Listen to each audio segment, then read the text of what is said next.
Episode 9 of Star Wars is the saddest page in the history of our beloved universe.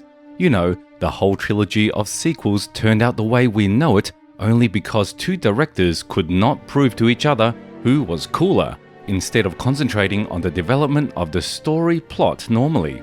Abrams created Episode 7, then Rian Johnson decided to cut down all previous ideas and delivered The Last Jedi, the movie that may have possessed good moments, but most of the scenes overlapped all the good it might have been. Instead of making some conclusions and save the universe, Abrams decided to rewind everything again and annulled all that Johnson created, presenting us with the infamous The Rise of Skywalker. Two incompetent directors were chosen that could not shoot new episodes properly, then quarreled with each other, and Disney enjoyed everything. Perhaps you didn't know, but initially Episode 9 was supposed to be completely different, and it was created by the famous director Colin Trevorrow, known for the films Jurassic World.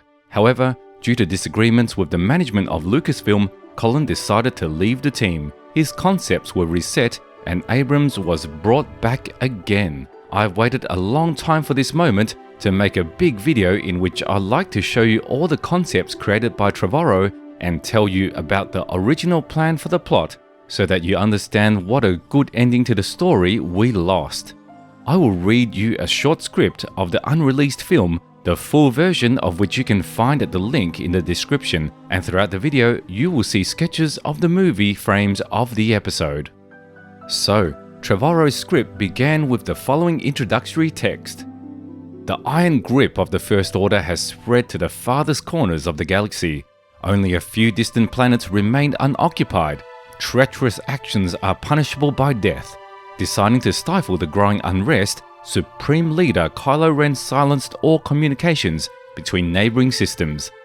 Led by Leia Organa, the Resistance has planned a secret mission to prevent its destruction and pave the way to freedom.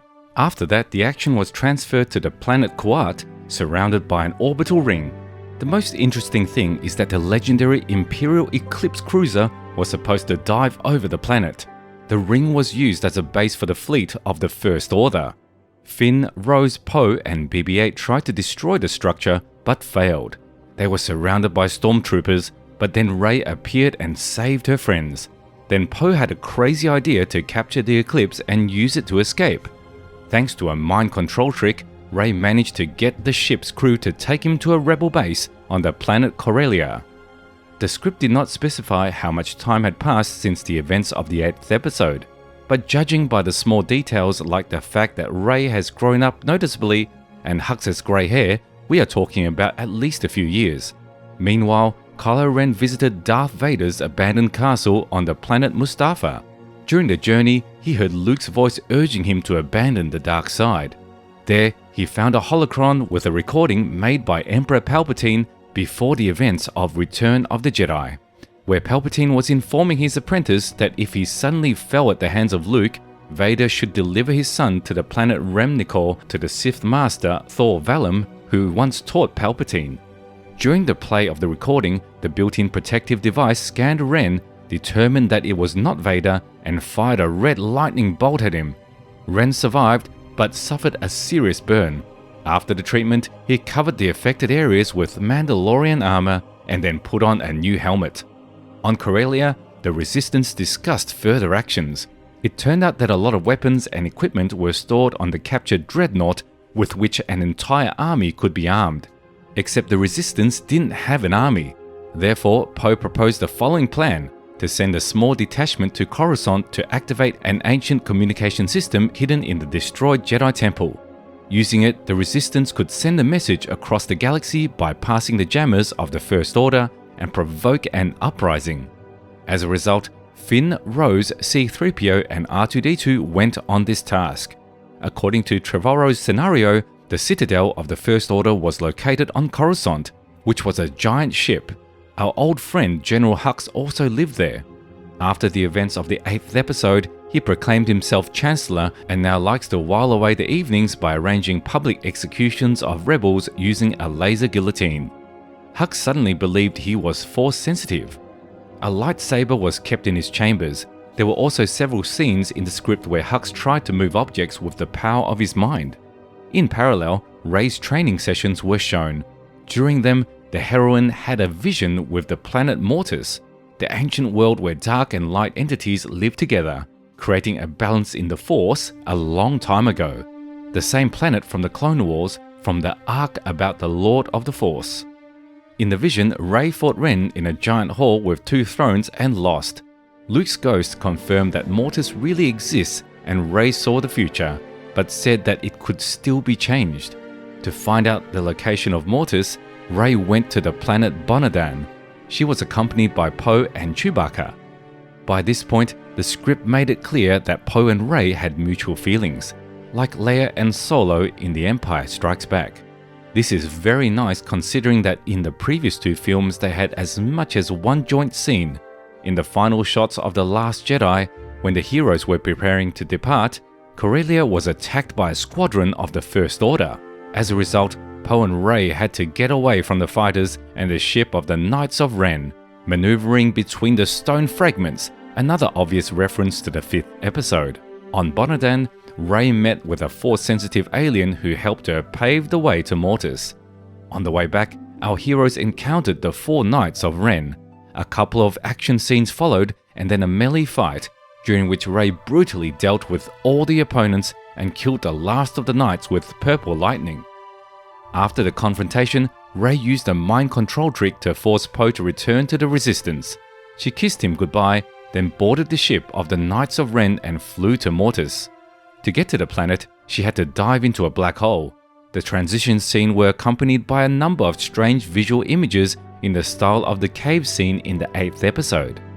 While all these events were unfolding, Ren arrived in the planet Remnicor, which was something like a giant cemetery strewn with the remains of Sith and Jedi. Soon he found Thor Vallum, a great Sith master who has been living for 7,000 years, about whom for some reason we have never heard before. Vallum agreed to train Ren. During the training, there was an episode reminiscent of a scene from The Empire Strikes Back in which Luke fought with the vision of Darth Vader. Vallum then showed the new student how to become stronger by sucking the power out of living beings. After that, Ren sucked the life out of the would-be teacher in order to gain his abilities. Apparently, he became the first Sith in 7,000 years to think of this. Then Ren went to Mortis, where according to the vision, he was supposed to gain unprecedented strength.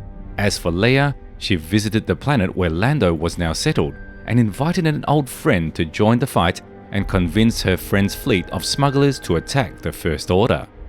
He replied that he would be happy to help, but this is pure madness and nothing will work. Meanwhile, a sabotage resistance unit arrived on Coruscant. The heroes managed to activate the system in the Jedi Temple and send a message. But their joy did not last long. Ren saw a beam of light moving across the sky with Leia's message and used the Force to stop it in space, and then with an effort of thought destroyed the communication system on Coruscant. Stormtroopers appeared. Finn managed to escape. Rose was captured where she was tortured. On Coruscant, Finn managed to find a huge shelter where locals and deserter stormtroopers were hiding. A lot of people, but few weapons. He made a fiery speech that it was time to throw off the yoke of the First Order, after which he contacted the Resistance and asked to send a Dreadnought with equipment to Coruscant to start an uprising. Leia received the message and hesitated, but Poe convinced her to take a chance by saying something in the spirit of, "The fight against the Empire was your war, and this war is ours, so let us fight." And now the climax of the story was coming. An uprising led by Finn began on Coruscant. Soon, the Dreadnought arrived, and the rebels landed heavy equipment on the planet. Chewbacca sat in the X-Wing pilot seat. Poe was flying the Falcon. It's strange that it's not the other way around. Rose managed to escape and sabotage the Citadel's navigation computer. R2-D2 was seriously damaged. Chewbacca was shot down. In a moment of desperation, Poe directed the Falcon at the AT-AT formation, cutting their legs. The ships of the First Order surrounded the Dreadnought, and it seemed that everything was lost. But then a fleet of smugglers appeared. Of course, Lando changed his mind and decided to help Leia. This turned the tide of the battle. Hux, realizing that he had lost Star Wars, killed himself with a lightsaber. The surviving fighters of the First Order tried to escape by lifting the Citadel into the air and jumping into hyperspace, but because of Rose's sabotage, the ship crashed into a desert planet. The Resistance has won. Meanwhile, Rey and Ren finally met on the stairs leading to the throne room. Rey said that she remembered everything.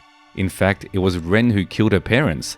Snoke ordered his students to find and eliminate all Force-sensitive children who posed a threat to the First Order.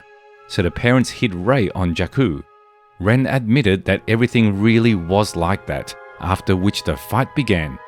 During the battle, the lightsaber grazed Rey's head. She lost her sight and fell. In the best traditions of Hollywood films, Ren did not come to check if she was alive, but instead went to the throne room, wanting to get the incredible power promised by the Vision. But there's nothing left. Luke's ghost immediately appeared, who intercepted Ren's lightsaber and, after another attempt to convince his nephew to stop, told him that he was not Skywalker. The Force itself helped the blinded Rey to get to her feet. She reached the main hall and said that she would no longer obey the old dogmas that the Jedi should deny anger and hide love. Rey fought Ren again and defeated him this time. To save himself, Ren used the trick of Thor Vellum and began to suck the life out of her. But at the crucial moment, Leia contacted her son through Force and asked him to return home. Hearing his mother's voice, he agreed. Ren brought Rey back to life and, as described in the script, turned into an empty shell, a man without strength, a scared boy. At the last moment of his life, he informed Rey that her last name was Solana. After that, Ren died. Rey lost consciousness and fell into the shining astral space, where she met Yoda, Luke, and Obi-Wan. They told her that the Jedi approach was too limited. Rey managed to combine both the dark and the light side, finding a balance. Yoda offered her a choice: stay in the astral plane or go back.